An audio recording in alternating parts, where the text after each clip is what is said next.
Gloire à Dieu. Nos rêves se réaliseront au nom de Jésus. Qui a foi que son rêve se réalisera? Si vous avez confiance et que vous avez foi en notre Dieu, il faut applaudir très fort le Seigneur. Le plan de Dieu s'accomplira dans la vie de chacun au nom de Jésus. Dites un grand amen à cela. Encore un grand amen.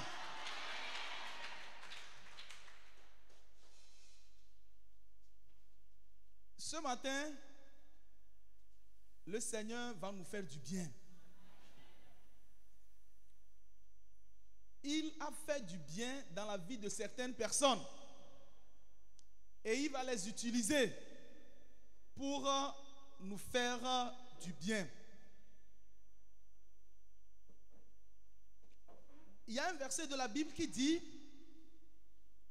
la voix de l'insensé est droite à ses yeux, mais celui qui écoute les conseils est sage. Amen. Ce matin, nous allons écouter des conseils et nous allons être sages au nom de Jésus. Il y a un autre verset qui dit: celui qui réfléchit sur les choses trouve le bonheur. Et ce matin, nous allons réfléchir aux choses et nous allons trouver le bonheur au nom de Jésus. Par la grâce de Dieu, il y a des bien-aimés, frères et sœurs, que Dieu a choisi pour montrer à la génération qu'il est capable d'élever des gens qui croient en lui, qui lui obéissent et qui font sa volonté. Et ces personnes ont réalisé des choses dans la vie, ils ont rencontré des défis et ils ont réussi malgré tout. Et ce matin, nous allons en quelques minutes écouter ces personnes que le Seigneur va utiliser pour nous donner des secrets de la vie. D'abord, je voudrais les présenter à vous et ensuite vous dire de quoi ils vont nous parler. Il y a une dernière personne qui va s'ajouter et quand elle s'ajoutera, je vais le présenter également et vous allez savoir. Vous savez, tout de suite, il y avait un monsieur qui était rentré. Quand il était rentré, il dansait avec joie. Qui l'a vu? Ah, il y a d'autres qui ne l'ont pas vu. C'est un professeur titulaire à l'université de Lomé. Il faut applaudir le Seigneur pour ça. Ça voudra dire que les professeurs titulaires peuvent aussi danser pour Dieu. Il est au département de physique à la faculté des sciences de l'université de Lomé. Il est chef de service de gestion de projet au Centre d'excellence régionale pour la maîtrise de l'électricité, CERM. Il est spécialisé dans les sciences des matériaux, nanotechnologie, laser et applications contrôle de l'environnement, énergie et optoélectronique. Amen. Je voudrais nommer le professeur Milohoum Mikosoko Jagli, sous vos ovations, pour nous rejoindre sur la table ici. Applaudissez encore pour qu'il vienne, pour l'encourager. Merci. Il y a aussi une grande dame que vous avez aussi certainement observée. Elle est enseignante-chercheur à l'ISICA. Elle est maître de conférence en communication. Elle est chef service sauvegarde environnementale, sociale et genre au Centre d'excellence régional sur les villes durables en Afrique, en abrégé Servida Dunedin. Elle est Fulbright alumnus, c'est-à-dire qu'elle a obtenu la bourse Fulbright, elle était aux États-Unis. Je voudrais nommer Madame Namoué Yao Baglo sous vos ovations, s'il vous plaît.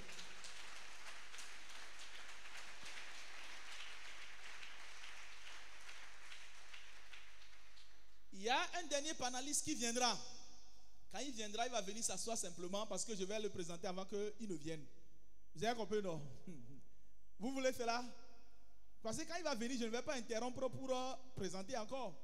Mais je vais laisser ça. Ce matin, ce panel va nous parler de l'excellence. Que tout le monde dise excellence. Encore. Encore. Ils vont nous dire ce que c'est que l'excellence. Le thème de notre discussion actuelle, c'est viser l'excellence. On vise l'excellence. Qu'est-ce que c'est que l'excellence? Pourquoi doit-on viser l'excellence? Qu'est-ce qu'on doit faire si on veut aller à l'excellence?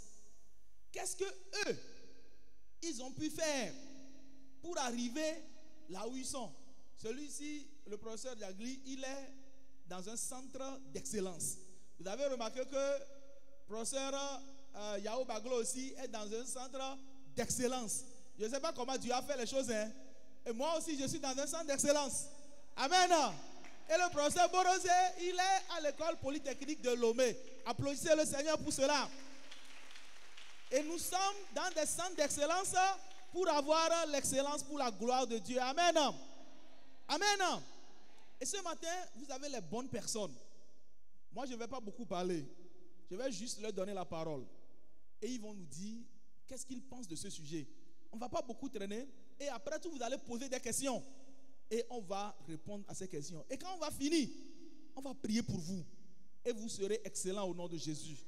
Maintenant, sans beaucoup tarder, je vais donner la parole d'abord au professeur Yao Baglo. Comment est-ce qu'elle peut définir l'excellence dans le contexte académique et professionnel? Qu'est-ce que l'excellence selon vous, professeur Yao Baglo? Alléluia. Avant de répondre à la question, qu'il me soit permis ce matin de pouvoir remercier les personnes qui ont eu l'initiative de nous réunir ce matin.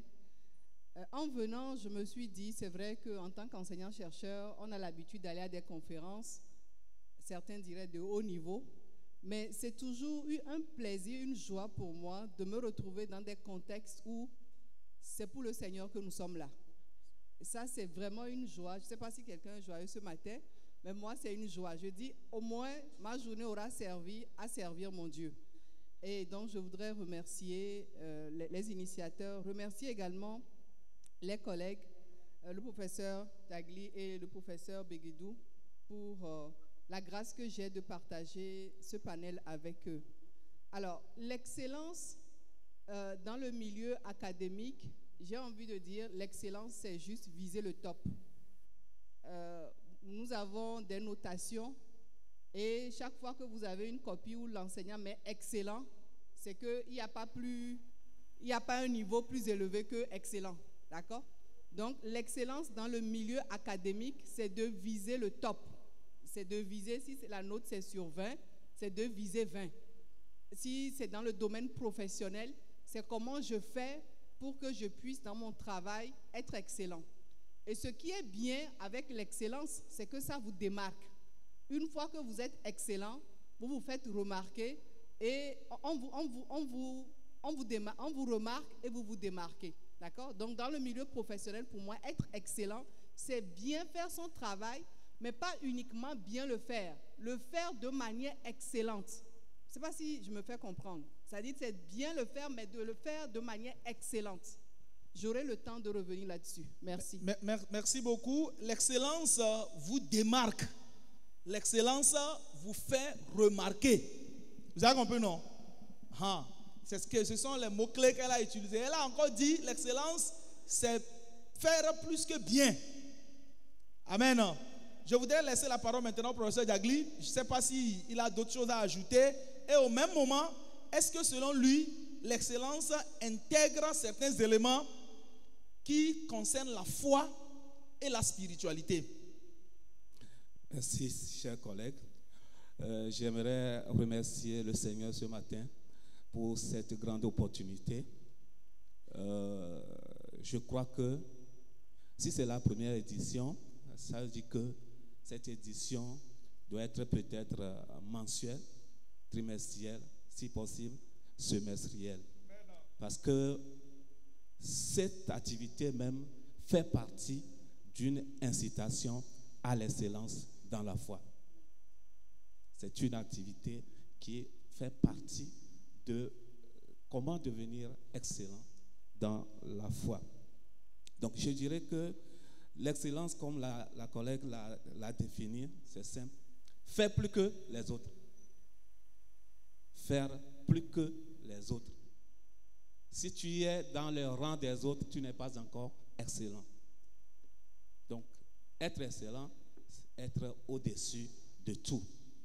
Que ce soit au niveau d'éducation ou au niveau professionnel, c'est que tu fais mieux que tout le monde. C'est à ce moment-là que tu peux être excellent. Merci. Faire mieux que tous les autres. Oui. Et en ce moment, vous êtes excellent. Je voudrais juste dire au professeur Diagri que ce n'est pas la première édition. On a fait plusieurs éditions. Je ne sais pas c'est quelle est maintenant, mais c'est Great Impact. Et quand tout le monde vient, il y a un impact indélébile qui reste. Et comme il a dit, l'impact sera plus grand aujourd'hui au nom de Jésus. Amen. Amen. Maintenant, je voudrais, comme il a toujours le micro, lui demander, est-ce que la foi chrétienne, parce que nous sommes dans le contexte biblique et chrétien, est-ce que la foi chrétienne peut servir de catalyseur pour atteindre l'excellence? C'est un scientifique, il peut nous expliquer mieux ce qu'on appelle un catalyseur et comment est-ce que la foi peut jouer comme catalyseur ou bien servir de catalyseur pour avoir l'excellence. Oui. Oui, effectivement, cette réponse est positive. La foi, c'est l'escalier ou l'échelle pour atteindre l'excellence. La foi, c'est l'escalier ou l'échelle pour atteindre l'excellence. Parce que la foi t'inculque des valeurs, l'intégrité, l'honnêteté, le sérieux et l'éthique. Si tu n'as pas une bonne foi, tricher serait chose facile pour toi. Donc, tu n'as pas d'éthique. Corrompre serait une chose bonne pour toi si tu n'impliques pas ta foi dans tout ce que tu fais, que ce soit au niveau académique, au niveau professionnel. La foi est un escalier pour atteindre l'excellence, pour couper très court comme ça. Donc, les valeurs que l'homme doit avoir, tenant compte de sa foi, l'intégrité, l'honnêteté, l'éthique, tout ça là, si tu n'es pas un né de nouveau, ou celui qui a une vraie foi, tu peux vraiment faire tout sans tenir compte de la foi pour tuer les gens même. Si tu n'as pas de foi, pour pouvoir réussir, tu vas vouloir tuer ton prochain ou éliminer ton collègue de bureau pour prendre sa place, par exemple. Ce sont des mauvaises pratiques que si tu es le fils de Jésus, tu ne pourras pas rentrer dans ces jeux. Je ne vais pas être très long. Merci. Merci beaucoup pour la réponse. Je voudrais savoir si professeur Yao Baglo a quelque chose à dire par rapport à cela. Est-ce que la foi peut servir de catalyseur pour avoir l'excellence? La foi est la clé. La foi est la clé, mais je voudrais partir de ma propre expérience pour témoigner, parce que je pense qu'il faut déjà avoir la foi que le Dieu qui nous a créés, notre Père, est excellent. Et en réfléchissant au thème, en venant, je me suis dit, si on regarde tout ce que Dieu a fait, Dieu même dit, il a regardé quand il a fait la création et il a dit, c'est bon. Je ne sais pas si vous voyez. Et aujourd'hui, quand nous témoignons de ce que Dieu fait dans nos vies, nous-mêmes nous disons que oui, Dieu nous a fait du bien, ça dit c'est excellent. Quand Dieu veut te bénir, il te bénit et toi-même tu réalises que oui, ça c'est excellent. Il m'a donné ce que la Bible dit qu'il fait au-delà de ce que nous pouvons penser, imaginer ou espérer. C'est-à-dire Dieu fait toujours au-delà. Et donc pour moi, quand on dit qu'il faut avoir la foi est un catalyseur, ce n'est pas quelque chose qui est en dehors de nous. C'est-à-dire l'excellence est déjà en nous. Parce que le Dieu qui nous a créés est excellent et la Bible dit que nous sommes à son image. Est-ce que vous voyez? Donc, il ne faut pas prier pour dire « Seigneur, rends-moi excellent », même s'il faut prier comme ça, mais il faut marcher dans l'excellence. Je ne sais pas si je me fais comprendre. C'est-à-dire qu'il faut avoir la foi que cette excellence-là a été déjà déposée dans chacun d'entre nous, dans chacune d'entre nous, et qu'il faut maintenant activer cette excellence-là qui est déjà en nous. Est-ce que vous voyez? Donc, la foi véritablement est un catalyseur parce que fondamentalement, en tant qu'enfant de Dieu, je ne sais pas ce que nous pouvons faire sans l'Éternel, sans la grâce, sans la ferme conviction que le Seigneur est avec nous, que nous marchons avec lui et qu'il est à chaque niveau de nos vies et que c'est lui qui nous aide. Quand on marche avec cette foi, dans cette conviction que Dieu est déjà avec nous, qu'il a déjà déposé l'excellence en nous, on puise les ressources qui sont en nous, on l'active. Il y a un auteur que j'aime beaucoup qui dit, André Wouma, qui dit, vous l'avez déjà. Vous l'avez déjà. Tout ce que nous allons dire ici, il faudrait que mes frères et sœurs, vous partez avec cette conviction-là que ce n'est pas maintenant que le Seigneur va télécharger l'excellence en vous. Vous avez déjà cette excellence-là. La grâce dont on parle, ce n'est pas maintenant que le Seigneur va déverser la grâce sur vous. Il a déjà, la Bible dit qu'il a tout accompli. Ça dit que tout a été déjà fait. Le prix a été déjà payé. Le dépôt est déjà en nous. Ce qu'il nous faut maintenant, c'est la connaissance qu'il faut pour pouvoir déboucher les choses et vraiment marcher dans l'excellence. Merci. Merci beaucoup, professeur Yaonamoin. Vous savez, je voudrais juste apporter un peu d'eau à son moulin. Quand elle parlait de Dieu, l'excellence, quand vous allez lire votre Bible, moi j'ai fait l'exercice de lire. Effectivement, quand Dieu a créé les choses, qu'il a créé ceci, la Bible dit par exemple, Dieu voit que cela était bon. Dans le verset 14, dans le verset 10, Genèse chapitre 1, verset 12, Dieu vit que cela était bon. Dans le verset 18, Dieu vit que cela était bon. Dans le verset 21, Dieu vit que cela était bon. Chaque fois. Mais quand il a terminé, dans le verset 31, la Bible dit, Dieu vit tout ce qu'il avait fait. Et voici, cela était très bon. Alléluia. Bon et très bon. L'excellence, c'est Dieu. Et le professeur Dagri l'a dit que c'est un escalier. Et ça nous permet de pouvoir avoir des valeurs sur lesquelles on ne s'amuse pas. Quelqu'un qui dit que je ne vais pas tricher, il apprend plus que celui qui pense qu'il peut tricher. Ou bien, parce qu'il se dit que si j'oublie, l'autre va m'aider. Alors que celui qui sait que le chrétien ne triche pas, il va se donner à fond et il apprend plus. Il est discipliné, il est réglé. Comme vous pouvez le remarquer, nous avons ici avec nous, je vous l'avais annoncé qu'un professeur aussi viendra. Il est venu avec nous. Il est le directeur adjoint de l'école polytechnique de Lomé à l'université de Lomé. Et avant cela, il était le directeur adjoint chargé des études à l'école d'informatique de l'université de Lomé, centre informatique de calcul. Il était également le responsable pédagogique du master international en informatique à l'université de Lomé. Et également, actuellement, il est le responsable du master en intelligence artificielle et big data de l'université. Et il est également formateur au centre d'employabilité francophone de l'AUF de l'université de Lomé. Et il a encore beaucoup de choses que je ne peux pas dire. Il est le coordonnateur national honoraire de Jeunesse en Jésus et ancien responsable de Jikaré Campus. Je voudrais nommer le professeur Chamien Borosé, que je prie d'applaudir. Professeur Borosé, nous sommes en train de parler de l'excellence. Nous sommes en train de parler de l'excellence et vous êtes la bienvenue dans l'excellence. Amen. Nous étions en train de parler justement de comment est-ce que la crainte de Dieu peut nous aider à avoir l'excellence. Est-ce que vous pouvez nous dire un peu en quoi est-ce que la crainte de Dieu nous aide en tant que jeunes, en tant qu'étudiants à avoir l'excellence, à chercher et à avoir l'excellence. Vous avez la parole, s'il vous plaît. Merci, professeur Begedou. Bonjour à toutes et à tous. Toutes mes excuses pour le retard. Je tiens vraiment à remercier les organisateurs pour l'invitation et pour ce panel très prestigieux. J'apprécie vraiment chaque collègues qui est sur ce panel, c'est des personnes que j'admire beaucoup. On se connaît de longue date. On s'est défié, on s'est motivé dans cette voie de l'excellence.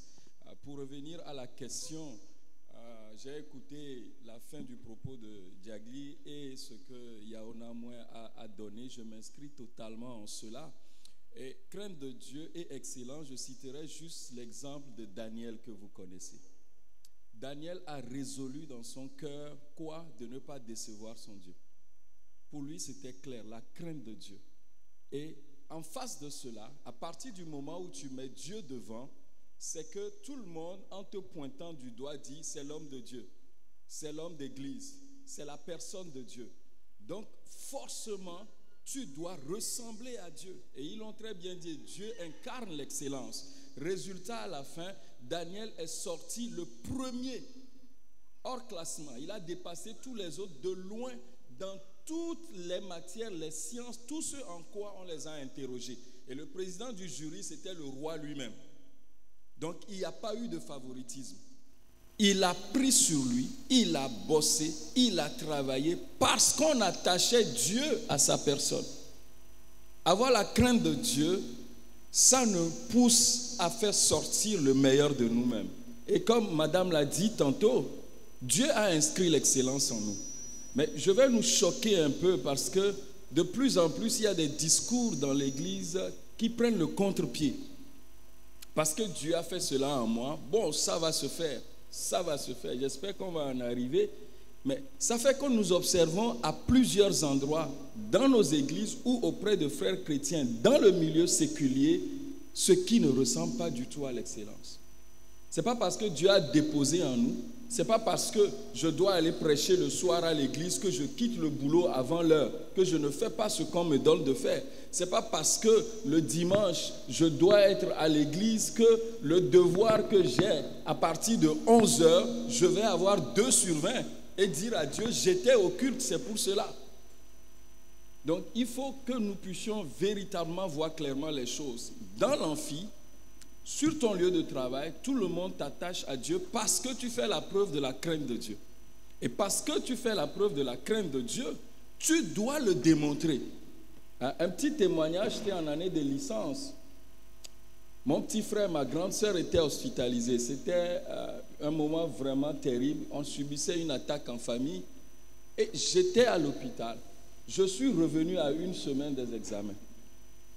Mais parce que dans la promotion, les gens disaient que c'est eux, j'ai dit, Seigneur, on a un défi à relever. On a un défi à relever. Et je ne vais pas te demander, révèle-moi le preuve qui va sortir pour que je n'apprenne que ça. Parce que nous avons, il a dit, l'excellence c'est une recherche, c'est une quête.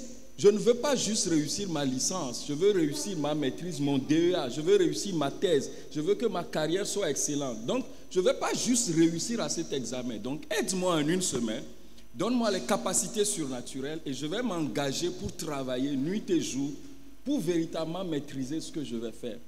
Et soit dit en passant, je ne passais pas le semestre, l'année en m'amusant, je travaillais.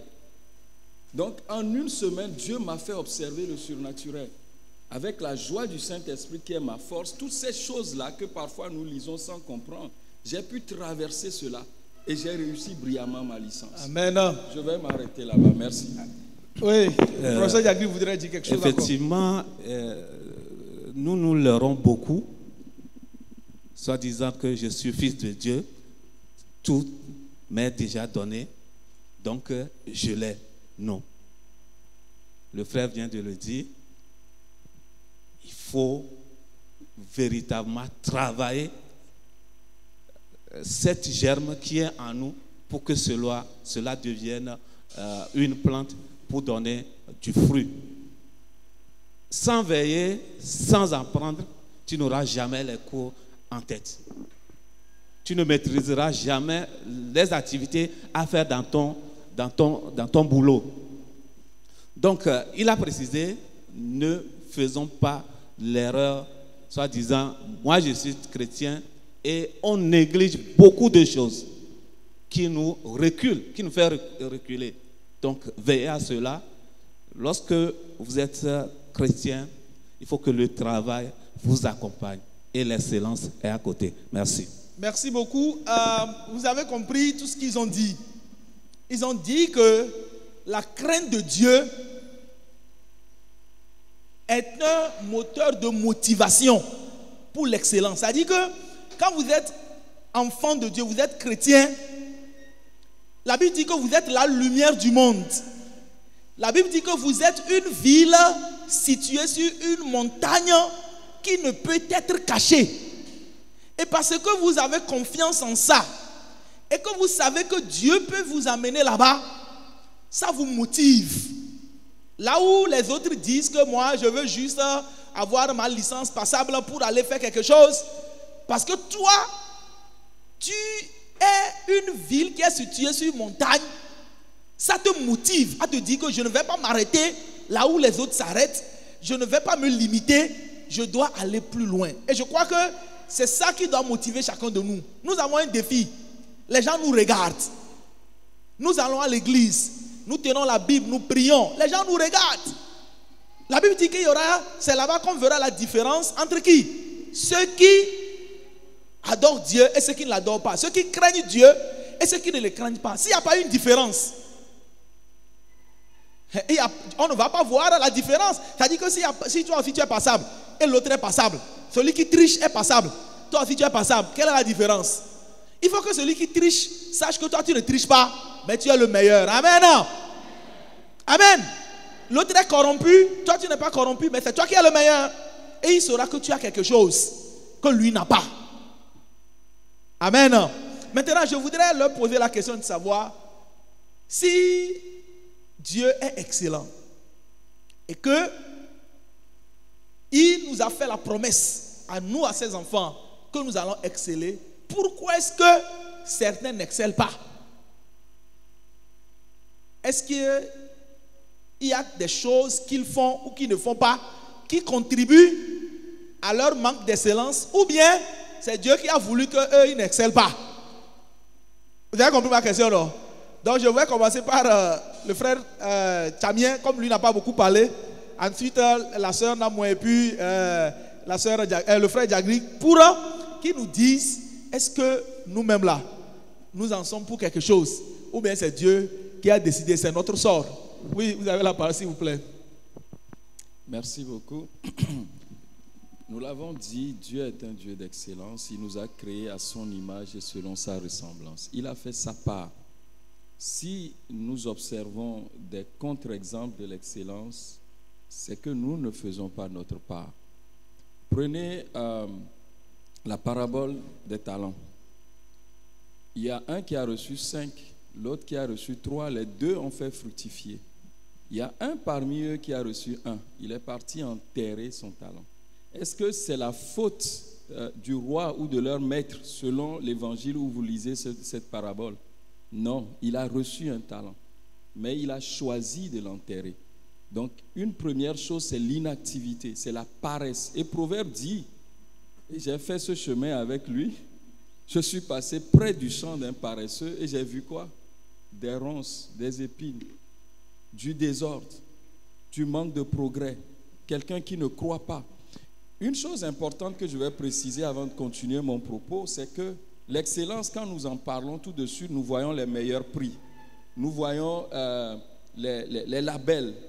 Voilà. Mais ce n'est pas que ça. L'excellence, c'est aussi un parcours. Je prends un domaine dans lequel les gens ont 5 talents, mais moi, je n'ai qu'un seul. Mais qu'on voit que le mois qui suit, le semestre qui suit, la saison suivante, je suis passé à 2. Ensuite, je suis passé à 3. Que le progrès par rapport à là où je suis, mon environnement, je suis venu d'un milieu défavorisé ou d'un milieu favorisé. Mes frères, mes cousins sont ingénieurs ou sont des cultivateurs, mais qu'à la saison suivante, je ne suis pas resté au même niveau. Je progresse. C'est très important d'avoir cette compréhension aussi de l'excellence. Et au final, oui, je me retrouverai sur le podium. Quand on dit « je serai la tête et non la queue », j'aime beaucoup ce verset que beaucoup d'entre nous interprétons à tort. C'est le futur. Je serai la tête et non la queue. Et quand l'Éternel l'affirme, il est dans le présent absolu parce qu'il l'a mis en nous. Vous êtes la tête et non la queue. D'accord? Donc, pour revenir, lorsque je fais preuve de paresse. Lorsque je mets la chair devant, la chair c'est je fais ce que je veux. Je n'ai pas envie d'apprendre, je n'apprends pas. Je sais pas, les maths là c'est trop bizarre, je ne le fais pas. Je préfère aller causer, je vais causer. Le champ de ce paresseux, c'est de la désolation. C'est de l'irréalisation. Donc, il y a notre part dedans, notre discipline. Lorsque nous n'avons pas une discipline, et je pose cette question-là souvent à des étudiants que je rencontre, quel est ton programme? Montre-moi tes programmes. Quels sont les objectifs que tu t'es fixés? On navigue sans objectif. Par rapport à ces objectifs-là, quelles sont les stratégies que tu as mises en œuvre? Est-ce que d'abord tes objectifs sont smart? Est-ce que c'est vraiment spécifique? Tu dis, bon, je vais réussir ma licence, ça s'arrête là-bas. Quelles sont les matières fondamentales au niveau de ta licence? Les compétences que les employeurs recherchent dans ta licence. Par rapport à ces compétences, c'est lié à quels yeux? Quelles sont les notes que tu veux avoir à la fin de ces semestres-là? Et si je suis actuellement à un niveau de 10 sur 20 ou de 8 sur 20, mais je me dis que je vais avoir 14, quel volume horaire de travail je dois faire?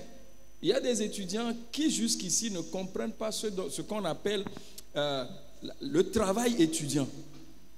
Quand j'ai une lieu de 4 crédits, je dois encore plus travailler. Sur un crédit, vous avez 8 heures de travail personnel par semaine à faire. D'accord? Sur un crédit, vous avez 8 heures semestrielles. Donc, quand vous avez 2 crédits ou 3 crédits, vous savez ce que vous devez faire personnellement. Et par rapport à ça, vous faites votre emploi du temps. Donc, suivant le niveau où je suis, si je veux avoir 12 sur 20, je sais que je dois investir tel nombre d'heures de travail. Et je place ça. Je place ça avant la causerie avec les frères. J'aime la communion fraternelle. C'est un principe biblique. C'est très important. Ça nous donne la force, ça nous donne les réseaux, ça nous donne beaucoup de choses. Et donc, il faut que je puisse hiérarchiser mes objectifs. Fixer des objectifs smart, avoir un emploi du temps, éliminer la paresse, être conscient du fait que c'est une progression. Ok, c'est une progression par rapport à moi-même. Je suis motivé de la performance de mon frère, oui, mais par rapport à mon chemin, à ma trajectoire, je vois comment est-ce que je progresse. Si celui qui a un seul talent se compare à celui qui a 5 talents, il finira frustré, cassé, cabossé, il n'arrivera pas. Donc j'ai un talent, la saison prochaine, il faut que j'ai 2 talents, 3 talents. Ensuite, je m'inspire de celui qui a 3 talents. Comment tu as fait pour passer à 6? Je prends ce conseil et je progresse. Et je progresse.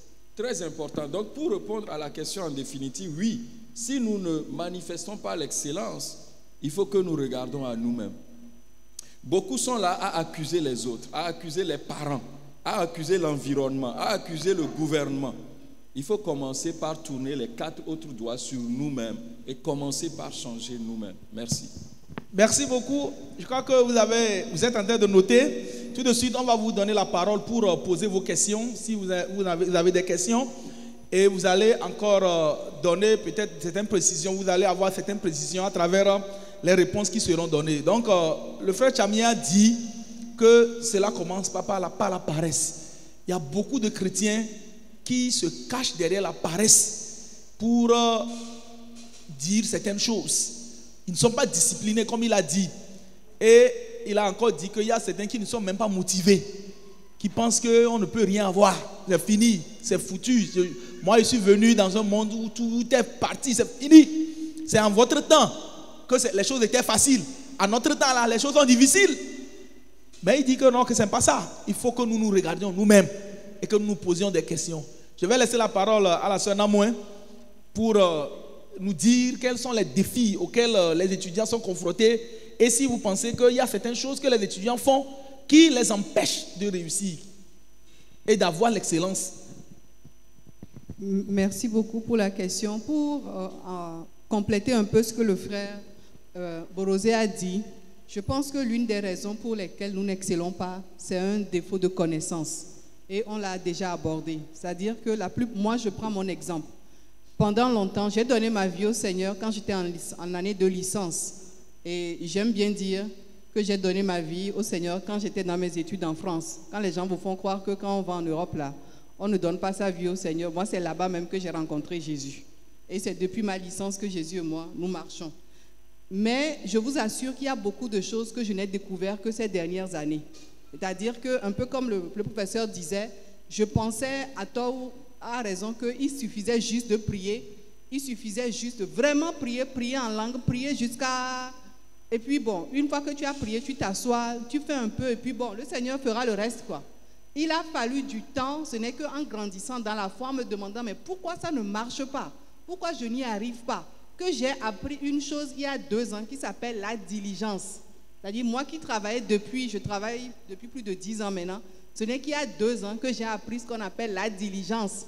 Que j'ai pris le temps de m'attarder sur ce que c'est que la diligence, le travail bien fait, pour me réaliser qu'au fait, comme on dit, quand on dit que on est paresseux, ce n'est pas du style tu te réveilles et tu ne fais rien. Non. Des fois, on fait les choses à minima. C'est-à-dire qu'on fait ça à l'à peu près, quoi. On n'est pas décidé à être fin, que la finition soit bonne, qu'on donne le meilleur de nous-mêmes. C'est ça qu'on appelle être diligent. On te confie un travail, on le fait avec diligence. Et dans le monde professionnel, vous allez vous rendre compte que dans les mails, on dit merci pour votre diligence. C'est-à-dire pour la manière dont vous avez pris le travail à cœur, que vous l'avez réalisé et que vous avez atteint votre objectif. Donc, pour moi, d'après ma petite expérience, le manque de connaissance des chrétiens, de qui nous sommes en Christ, de qui Dieu est, nous empêche des fois de développer l'excellence qui est déjà en nous. Comme il a aussi dit, dans tout ça, il faut du dépassement de soi. Parce qu'il y a la chair qui est avec nous, qui ne veut pas que tu te réveilles le matin. Déjà, pour prier, c'est un combat. Pour te lever de ton lit, c'est un combat. Pour aller à l'université, il y a tout qui est là pour te décourager. Tu regardes l'environnement, tu regardes, si tu veux promener tes yeux physiques, tu vas te dire, mais tout ça là même, c'est pourquoi? Quel est le but derrière? Donc, il faut véritablement un dépassement de soi. Les Anglais disent un mindset, c'est-à-dire se formater dans sa tête pour se dire, en tout cas, moi, je suis enfant de Dieu. Le Seigneur m'a appelé pour accomplir quelque chose. Il a un plan pour ma vie. Chaque jour que je me réveille, je lui demande de m'aider à accomplir ce plan-là. Et j'accomplis ce plan-là dans l'excellence. Parce que comme je l'ai dit, plus vous êtes excellent, plus vous visez l'excellence, plus vous allez arriver à vous démarquer. Maintenant, quels sont les défis? Moi, j'avais même préparé quelque chose sur la planification. Quand j'observe la plupart d'entre nous, étudiants, adultes ou autres, je pense que l'un de nos défis, c'est la planification, c'est l'organisation. Le Seigneur a été bon et juste. Nous avons tous 24 heures dans une journée. Là-dessus, on ne peut pas dire que quelqu'un a plus de temps que l'autre, n'est-ce pas? Nous avons tous 24 heures. Donc, la question fondamentale, c'est comment est-ce que je m'organise dans mes 24 heures que le Seigneur m'a données pour pouvoir atteindre mes objectifs. Et comme il a dit d'abord, c'est quels sont mes objectifs? Ça voudrait dire qu'il faut que je prenne un temps pour réfléchir à moi-même, pour me dire, ok, qu'est-ce que je veux améliorer? Sur quoi, dans quel domaine je veux faire des exploits? Et quand j'ai la liste des choses que je veux faire, je dis, ok, dans une journée de 24 heures là, je dors combien de temps? Je consacre combien de temps à quoi? Et ainsi de suite. Moi, je ne fonctionne pas sans agenda. C'est-à-dire que là, je ne l'ai pas amené ce matin, mais j'ai un agenda où j'ai l'agenda électronique, mais j'ai l'agenda papier. Où j'ai ma journée qui commence à l'heure où elle doit commencer. J'inscris toutes mes activités de la journée. Quand je fais un travail, j'affecte des heures à mes travaux. C'est-à-dire, si je dis, je dois préparer un cours, par exemple, je dis, je le fais de 8h à 10h. De 8h à 10h, c'est ça que j'ai décidé de faire. Je finis de faire ça, je sais que de 10h à midi, je fais autre chose. À 13h, je peux me dire, je me donne 1 heure de pause et ainsi de suite. Ça fait que ma journée est structurée, est calée. Quand il y a un imprévu, j'essaie de voir où est-ce que je peux loger cet imprévu-là. À la fin de la journée, j'évalue. On l'a dit tout à l'heure, quand Dieu faisait les choses, à chaque étape, lui-même, il évaluait. C'est bon, et à la fin, il a dit, c'est très bon. À la fin de la journée, puisque j'ai des activités qui étaient inscrites, je fais le point en me disant, ok, est-ce que ça là, j'ai pu le faire? Est-ce que ça, je n'ai pas pu le faire? Qu'est-ce qui m'a empêché de le faire? Et ça vous empêche d'être distrait. Parce que le mal de notre société aujourd'hui, c'est la distraction. Il y a tellement d'offres de divertissement que quand vous allez sur WhatsApp, quand vous avez le téléphone en main, Sans aller même sur WhatsApp, vous avez des articles qui viennent par Phoenix. Il y a tellement d'offres de distraction. Quand vous sortez de votre maison, si vous ne savez pas faire, vous allez vous retrouver dans une conversation avec un voisin qui va durer sans que vous ne fassiez attention. Non, il vous faut être intentionnel. D'accord? Il nous faut être intentionnel en me disant, je suis parti, c'était pour faire ça. Par la grâce de Dieu, je marche dans la grâce, je vais vers mon objectif et je l'accomplis en éliminant au maximum les divertissements, les distractions. On a parlé de tueurs de vision. Moi, je dirais peut-être des tueurs de temps. C'est-à-dire, il y a des choses qui n'ont pas besoin qu'on y consacre du temps. Je vais m'arrêter un peu, mais il faut aussi vous dire que la vie, ce sont des saisons. Là, pour la plupart d'entre vous, vous êtes des étudiants. Votre planning va dépendre de ce que vous faites actuellement. Mais quand vous allez rentrer dans la vie professionnelle, vous allez aussi pouvoir moduler des choses. Mais il y a un temps pour tout. L'excellence, c'est obtenir sa licence en 3 ans. 180 crédits en 3 ans. Je n'ose même pas vous dire 4 ans. Parce que si je vous dis 4 ans, on n'est plus dans l'excellence. C'est 3 ans. Parce que ça va dépendre des 3 ans d'obtention de votre licence, va dépendre votre entrée en master après. Va dépendre votre entrée en doctorat après. Donc si déjà, en année de licence, vous ne rentrez pas en licence avec l'objectif de valider les 180 crédits en 3 ans, il y a un souci. Merci. Merci beaucoup. J'allais peut-être dire que je ne sais pas si vous êtes en train de suivre ce que je suis en train de suivre. Vous suivez vraiment ça? Elle a dit qu'il y a beaucoup d'offres de distraction. Et puis, elle est spécialiste en communication institutionnelle. Les gens qui font les choses là de communication, qui créent des choses, il y a des gens, ils ne peuvent pas rester 30 minutes sans regarder leur portable. Même si ils ont quelque chose à faire de sérieux, ils sont distraits. Vous avez compris, non? Et elle a dit que ce sont des choses là qui sont là, qui abondent et qui nous empêchent d'arriver là où le Seigneur veut que nous arrivions. Je vais laisser la parole au frère Diagri, au professeur Diagri, et il va donner son point de vue. Et après, je vous laisse la parole. Parce que nous, on a beaucoup parlé. Vous allez aussi vous exprimer. S'il y a des questions, il y a des inquiétudes, nous allons les recevoir et nous allons répondre. Et après tout, nous allons terminer, nous allons prier pour vous. Oui, professeur, vous avez la parole.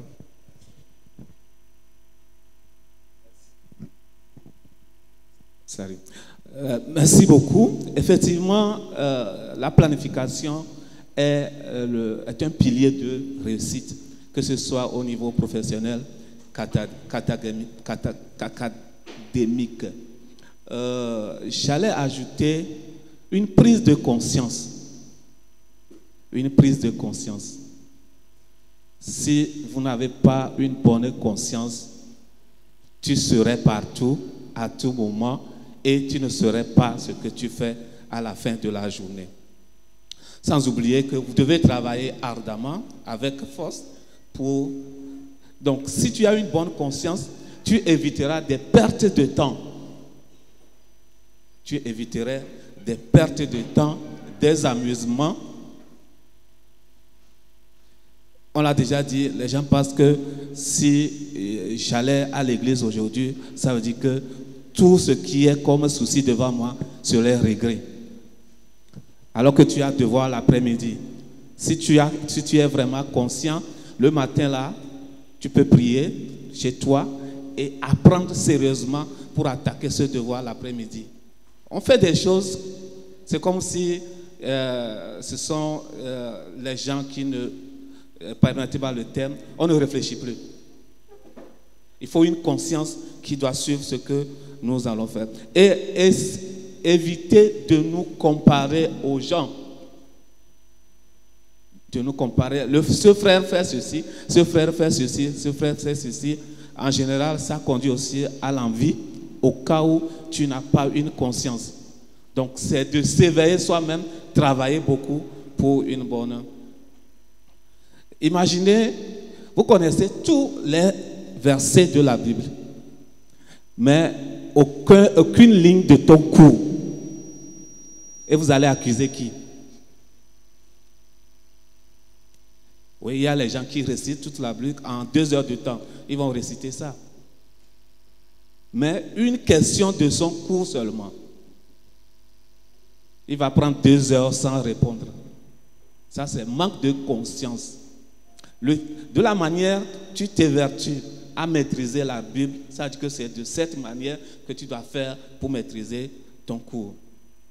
Le défi principal qu'on rencontre en général dans nos milieux, c'est le doute. On doute beaucoup. Est-ce que je peux faire ça? Est-ce que moi aussi je peux faire ça? Ainsi de suite, ainsi de suite. Éviter cela, surmonter ces doutes-là. C'est vrai, on a beaucoup de pression, beaucoup de choses. Les unités, les matières, même les boulots. Et aujourd'hui, je serai encore au boulot. Déjà, on se dit des choses qui... Mais avec la foi, tout est possible. Oui, tout est possible. Ça te donne une garantie que je peux le faire et tu réussiras. Sans oublier les conflits de valeurs. Si toi tu veux rester intègre, je l'ai dit déjà, que l'honnêteté doit vivre avec l'excellence. Il y aura des choses que tu vas rencontrer qui constituent des soucis, des inquiétudes, en général, difficiles des fois à surmonter pour un chrétien, surtout dans nos milieux d'aujourd'hui. C'est pas évident. La marginalisation, tu arrives, on te dit que oh, lui c'est un chrétien. Déjà tout le monde a l'œil sur toi, non, lui c'est un chrétien, lui c'est un chrétien. Ouais, pour nous qui sommes encore âgés, on dit c'est le pasteur. Mais ça ne doit pas nous créer de peur en nous. Il faut qu'on lève toujours la tête haute, qu'on marche vers l'excellence. Merci beaucoup. Merci beaucoup, Frère Jagli, pour tout ça là. Je crois que vous êtes les hommes et les femmes les plus heureux en ce jour. Amen. Parce que tout ce que les frères et sœurs vous ont eu à vous dire, c'est de leur expérience. Ils vous ont parlé ouvertement. Et je crois que chacun de nous ici doit prendre des résolutions. S'il y a des gens qui n'arrivaient pas à planifier leur journée avec ce qu'on vient de dire, ils vont faire l'effort, l'exercice là. S'il y a des gens qui étaient paresseux, s'il y a des gens qui n'avaient pas de rêve, s'il y a des gens qui n'étaient pas, il a parlé de la prise de conscience, qui ne sont pas conscients de ce que le temps n'est pas cyclique et de ce que le temps est linéaire. Le temps ne revient plus, ce n'est pas cyclique, ce n'est pas un cycle, c'est une ligne. Et donc, quand vous perdez le temps, ne pensez pas que ça va revenir. Et il a parlé du doute. Il y a des gens qui doutent de la capacité qu'ils ont. Parfois, il y a des gens ici qui ont des potentialités, mais ils ne croient pas en eux-mêmes. Ils se disent que les autres, moi je suis issu d'une famille très modeste, je n'ai personne. La société dans laquelle nous sommes, c'est des gens qui doivent te pousser, mais parce que tu n'as personne, c'est fini pour toi. Non! Je crois que les gens sont en train de prendre des résolutions dans le cœur. C'est vrai, non? C'est vrai, non? Oh, je vous pose la question là. C'est vrai ou c'est faux? C'est vrai. Maintenant, je vais vous laisser la parole. Si vous avez des questions, vous avez été touché par certaines choses, vous avez certaines inquiétudes, je vais prendre une liste. On doit terminer normalement à 40. Il est pratiquement l'heure. Je vais prendre une liste de 5 questions et on va répondre à cela. Et après tout, ils vont dire leur dernier mot et puis on va mettre fin à cela. Oui? Le frère Nico. Oui? Qui d'autre? Le nom? Élisée. Oui? Firmin. On demande s'il n'y a pas de fille. Il y en a. Mathias. Il n'y a pas de sœur, de fille, d'étudiante qui veut poser des questions? Ouais? Ok, j'ai 4 noms. Il faut une 5e personne. Qui est la 5e personne? Oui? Ah, il y a une fille ici. Donc je vais vous prendre vous deux. Je prends la fille. Oui? Le nom? Shalom. Un bon nom, n'est-ce pas? Et puis, Angelo. Ok. Donc, vous allez poser la question. Au fur et à mesure, on va les noter et puis on va répondre. Peut-être qu'il y a certaines questions qui peuvent se rejoindre. Oui? Okay. Nico. Merci beaucoup de m'avoir donné la parole. Et je rends grâce à Dieu qui nous a permis de voir ce jour. Et surtout à mon professeur Begedou qui a permis à ce que je puisse participer à cette séance aujourd'hui. Là, lors de la communication, M. Begedou a posé une question qui a été répondue, mais la réponse a suscité une question encore à moi. Donc la question était, si l'excellence était à nous, alors pourquoi certaines personnes n'excellent pas? Et la réponse qui a été donnée est que nous ne faisons pas des efforts et des fois nous ne croyons pas en nous-mêmes. Mais j'aimerais partir de là pour poser ma question.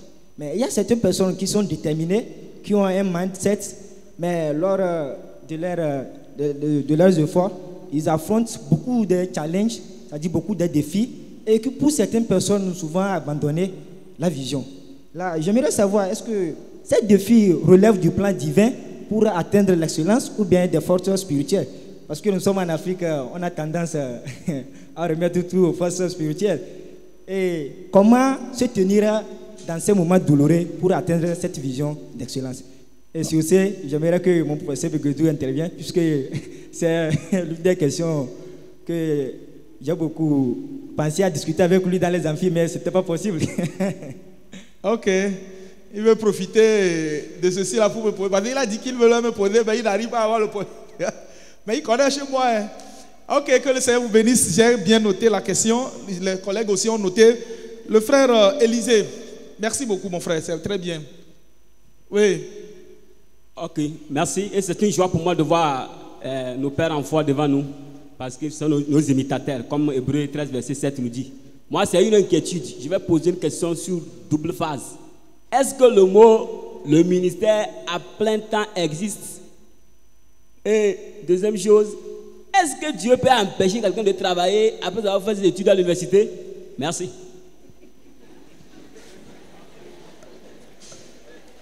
Ok, est-ce que Dieu peut empêcher quelqu'un de travailler après ses études à l'université? Ok. La troisième personne, frère Firmin.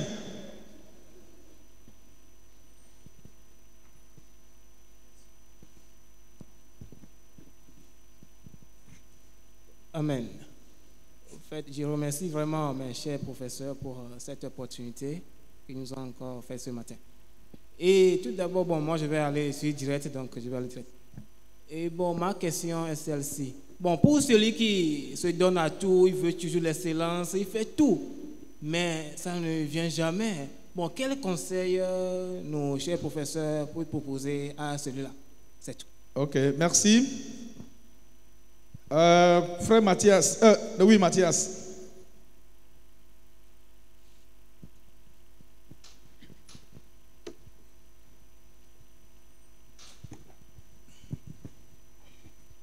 Merci beaucoup, monsieur. Ma question est celle-ci. Vous avez dit que nous devons, l'effort que nous consentissons pour lire la Bible, maîtriser les versets bibliques, nous devons faire la même chose pour apprendre nos leçons et autres. Mais bon, c'est remarqué aussi que certaines personnes, nous faisons beaucoup d'efforts pour lire nos Bibles, pour lire nos cours et courir derrière les choses qui ne vont pas vers les choses spirituelles, les choses qui vont seulement vers nos réussites, l'argent et toutes autres choses là. Et maintenant, nous négligeons les choses spirituelles. Et bon, comment est-ce que nous pouvons faire pour nous retrouver aussi dans les choses spirituelles comme nous nous retrouvons dans les choses physiques, charnelles? Ok, bon, merci beaucoup. Merci beaucoup.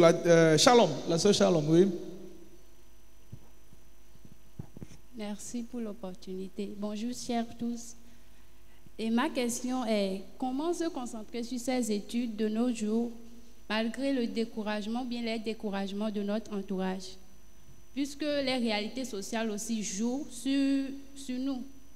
on voit nos grands frères qui ont fait des études pendant des années, mais ils sont toujours là, au chômage. Donc cela aussi, ça nous influence beaucoup. Merci.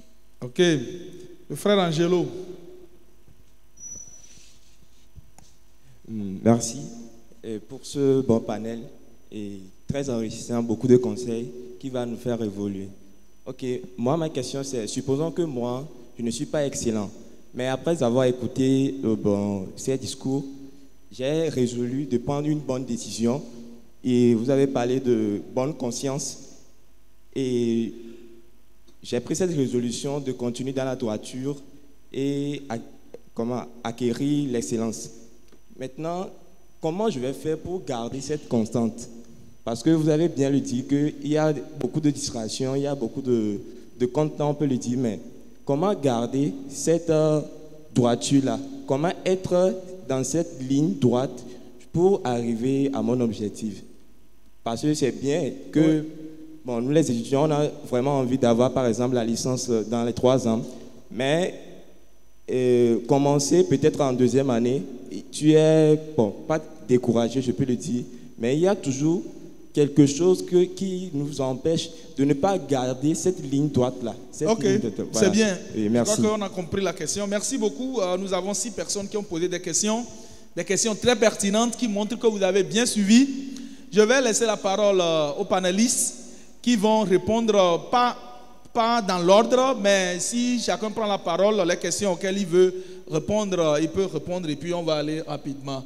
Donc je commence avec le frère Chabien. Je crois que vous avez noté les questions ou bien vous voulez que je les reprenne? C'est bon? Ok. Merci beaucoup pour les questions. Les questions sont vraiment très pertinentes. Ça montre les objectifs et le désir véritablement d'atteindre ce but et aussi la pertinence de cette thématique qui a été identifiée. Il y a une première question, je crois, qui a parlé de l'échec malgré les efforts qu'on fait. Est-ce que c'est spirituel ou bien est-ce que les raisons sont ailleurs et comment faire? Nous sommes ici dans un programme organisé par un groupe chrétien. Ça veut dire qu'une bonne partie de l'audience est au fait des réalités spirituelles.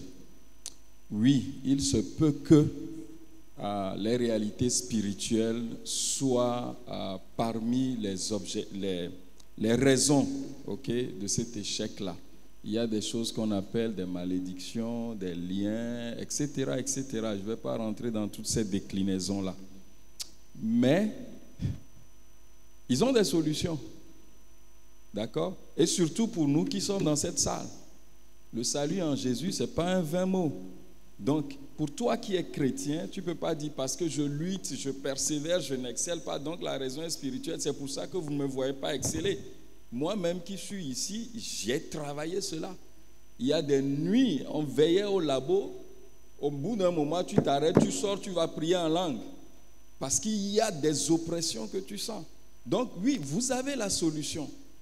Donc, travailler pour l'excellence, c'est d'abord avoir une vision claire. Avoir une vision claire. Dieu t'a appelé à l'excellence. Ok? Il dit, tout ce que tu fais, fais-le bien. Et une fois que j'ai cette vision, je me fixe des objectifs clairs. Et pour atteindre ces objectifs-là, mes stratégies sont diverses. Ça va du spirituel jusqu'au séculier. Donc, quand je prie pour mon excellence. Ok? En même temps que je prie pour être un très bon ouvrier à l'église, je prie aussi pour mon excellence dans les études. Je sais d'où je viens. Si mon père ou mon grand-père est pasteur, ou si mon père ou mon grand-père est féticheur, je ne prie pas de la même façon. Donc, je mets ces aspects-là dedans. Est-ce que tu vois? Donc, nous avons la solution. Oui, ça peut être une des raisons. Mais une autre chose que je vais toucher, c'est que ce n'est pas parce qu'on a dit il faut avoir un programme, il faut être discipliné, que tu le fais pendant 3 mois et puis c'est bon. Non, c'est une quête perpétuelle. Et il y a cette comparaison qu'on donne souvent, c'est qu'au bout de quelques semaines, les œufs de la poule éclot. D'accord? Mais pour enfanter un éléphant, ce n'est pas quelques semaines. En fonction du projet qui est attaché à ta vie, tu peux passer par des péripéties d'échecs. Et ça, c'est formateur. Donc, ce que je vais te dire, c'est de ne jamais abandonner. De ne jamais abandonner. OK? Ces échecs-là, c'est vrai que dans nos nomenclatures francophones, on est figé, c'est échec, réussite. Mais il y a des échecs qui sont formateurs. Donc, il faut revenir régulièrement, faire des bilans. Qu'est-ce que j'ai appris? Qu'est-ce que je capitalise? Quelqu'un dit, pour moi, je n'échoue pas. Soit je réussis ou j'apprends. Donc, il faut faire des bilans à chaque fois pour voir qu'est-ce que j'apprends et comment est-ce que j'améliore cela. Je crois que les collègues professeurs vont compléter. Une autre question, est-ce qu'il y a plein temps? Est-ce que Dieu peut empêcher quelqu'un qui a fait des études universitaires de travailler? Vous savez, le Dieu que j'adore, c'est un Dieu souverain. S'il ne l'était pas, je ne l'adorerais pas. Pas plus tard que dimanche dernier, dans une situation particulière, je l'ai dit encore à l'église. Il est souverain, c'est lui qui décide. Et moi, je suis adorateur, je me prosterne. Même si je crois comprendre, voir certaines choses, préférer certaines choses, c'est lui qui est souverain. Et oui, son champ a besoin des gens excellents. Son champ a besoin des gens qui ont leur master, des gens qui ont leur doctorat. Pourquoi quelqu'un qui a un doctorat ne viendrait pas travailler à plein temps? Donc je réponds pour dire que le plein temps existe. Est-ce que vous voyez? Dieu a besoin des gens qui ont fait de la psychologie, qui ont leur thèse de doctorat. Dieu a besoin des gens qui ont fait la sociologie, les mathématiques. Le professeur, c'est Adeboye, je crois, du Nigeria. C'est un professeur en mathématiques. C'est chez nous ici que nous peinons à citer des exemples. Mais je crois que bientôt on va dire Pasteur Begedou, Pasteur Jagli, Pasteur Namoué, Pasteur... Vous allez au Ghana, à côté au Nigeria, vous voyez plein de docteurs, de professeurs qui sont des hommes de Dieu. Maintenant, une fois cela dit, je sais pourquoi tu as posé la question. Ok? Vous savez, Dieu nous appelle, c'est vraiment de façon holistique. Pendant longtemps, nous avons eu cette dichotomie-là. Soit tu es appelé au ministère, donc c'est que spirituel, ou soit tu es dans le séculier et c'est que séculier. Je ne crois pas ça. Nous sommes des êtres spirituels. Et il nous appelle dans tout ce que nous aurons à faire, faisons le bien. Et dans la nouvelle alliance, nous sommes des rois et des sacrificateurs. Donc que tu sois avocat, fais le bien. Et quand tu te retrouves en chair, tu prêches bien. Ça, c'est très important. Il y a aussi certaines, je ne sais pas comment l'exprimer, j'ai eu des témoignages selon lesquels des hommes de Dieu auraient interdit à leurs fidèles de faire des études supérieures. Non, foncièrement, je ne crois pas. Plus tu avances, mieux tu peux encore servir. Mais il faut avoir une relation personnelle avec Dieu pour savoir ce que Dieu te dit. Dieu peut t'appeler après tes études supérieures. Donc, l'obéissance au Seigneur est premier, mais il faut prendre des conseils. Il faut prendre des conseils. Okay? Merci beaucoup. Il faut prendre des conseils. Le sujet est tellement riche et nous avons passé beaucoup de temps. Notre temps est déjà épuisé. Mais il y a d'autres questions. Donc, je vais laisser la parole aux panélistes. Ils vont répondre, mais cette fois-ci très rapidement. Et puis, comme on a encore des choses à faire, on aura toujours le temps. Et puis, c'est 3 jours. Hein. On a encore samedi, on a encore dimanche. Et on va avoir l'opportunité de bien écouter encore. Oui, oui, professeur Yao Baglou, vous avez la parole. C'est frustrant de ne pas pouvoir dire ce qu'on a à dire. Non, il faut dire. Il faut dire, mais un peu de mots. C'est un peu frustrant. Ah, ok. Alors, je pense que par rapport à ce que le frère a dit sur le combat, il faut aussi se dire que le combat ne nous appartient pas. Des fois, on a tendance à croire que c'est moi qui dois combattre. Non, c'est le Seigneur qui fait le combat au travers de nous. Et les épreuves sont formatrices. Moi, si j'ai le temps, je pourrais faire un témoignage. Des fois, vous échouez et à la fin, vous bénissez ceux qui ont participé à votre échec. Parce que vous voyez que Dieu les a juste utilisés pour transformer un caractère en vous, pour affiner quelque chose, pour vous amener à un autre niveau. Il y a toujours un caractère que Dieu forme en nous.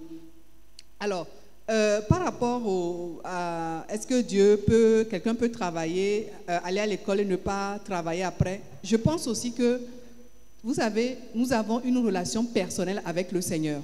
C'est pour ça que moi, quand on me fait cas de certains cas, des fois je n'arrive pas à me prononcer. Parce que je dis, c'est sa relation avec le Seigneur. S'il est convaincu qu'après avoir fait ses études, le Seigneur l'appelle à ne pas travailler, c'est son problème. Mais je crois que notre Dieu est un Dieu cohérent. Une fois qu'on a dit ça, la Bible dit qu'on les reconnaîtra à leurs fruits. J'essaie de voir la vie de la personne pour dire, est-ce que le Dieu que moi je connais avec toute humilité peut véritablement faire ça? Est-ce que c'est cohérent? Parce qu'il y a des choses que nous disons, nous affirmons, nous disons avoir vu, que le Seigneur m'a parlé, mais si vous prenez la chose de bout en bout et quand vous voyez comment Dieu opère dans la Bible en le lisant, vous vous rendez compte qu'il y a peut-être une mauvaise interprétation, il y a un faux raisonnement qui opère. Alors, difficulté à atteindre l'excellence, il fait tout mais il n'y arrive pas. J'ai envie de dire, il fait tout, c'est quoi faire tout? C'est ça, c'est-à-dire vous dites, il fait tout, mais c'est quoi faire tout? En général, quand on fait ce qui est de votre possibilité et qu'on le fait bien, ça paie toujours. Lisez les proverbes, vous allez voir que le travail, il paie toujours.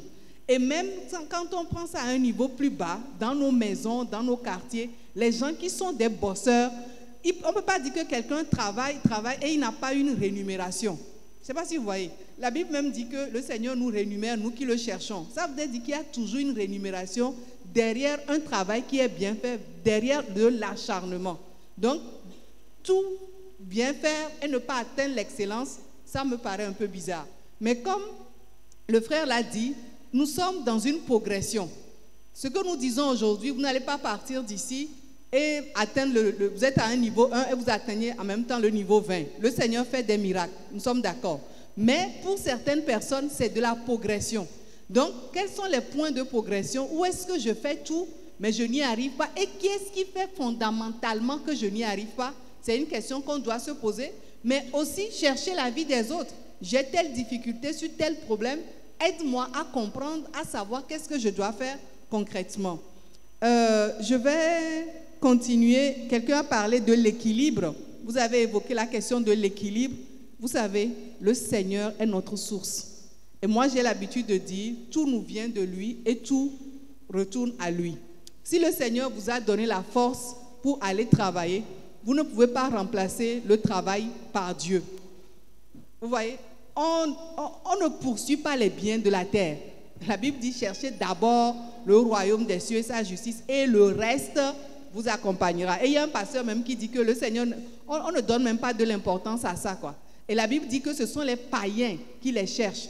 Ça dit donc, il faut véritablement se dire, quand je cherche de l'argent, quelle est ma motivation derrière?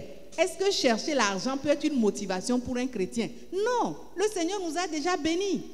Pourquoi je vais déployer toute mon énergie, tout mon temps pour pouvoir, c'est-à-dire mon objectif, c'est de chercher l'argent. Mon objectif, c'est de m'enrichir. Est-ce que ça a été l'appel de Dieu sur ma vie?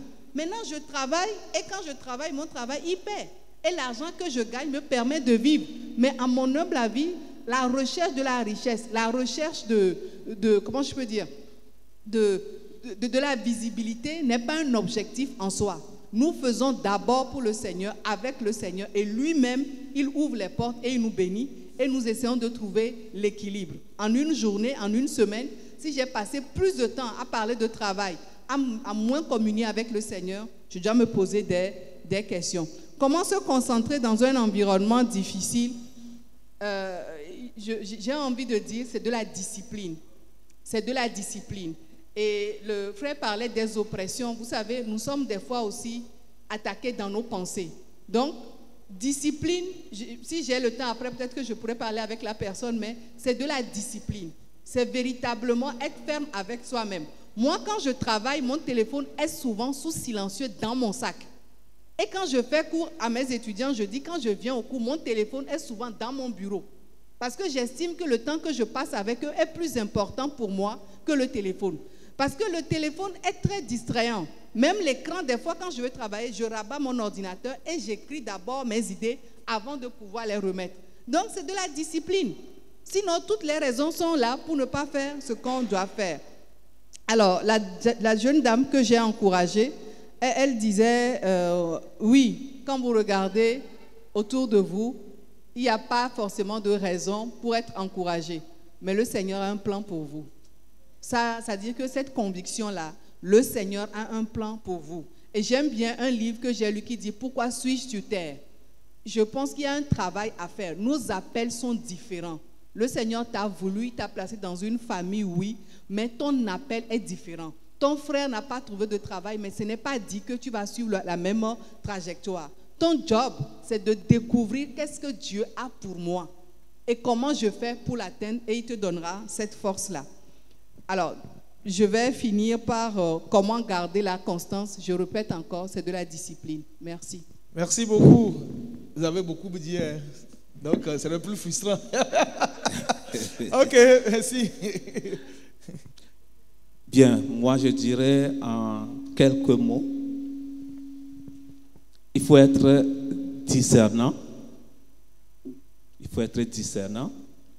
Toujours, il ne faut pas être accusateur à tout moment. Ça, c'est Dieu, ça, c'est Satan, ainsi de suite. Non.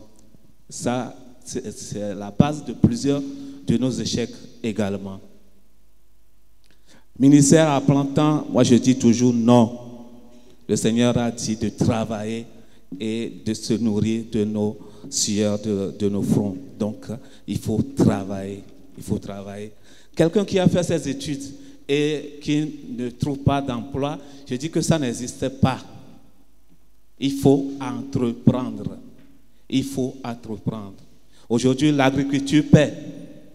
Je retourne au champ. Moi, je cherche même l'occasion pour aller au champ. Donc, il faut entreprendre. Il ne faut pas dire que je vais faire toujours, j'ai l'honneur. Non. Il faut entreprendre. Ne serait-ce vendre piota aussi, c'est un travail. Donc, dire que tu as tes diplômes et tu ne trouves pas de travail, tu es menteur. Merci. Celui qui essaie sans réussite, c'est que tu manques de stratégie. La sœur l'a dit déjà.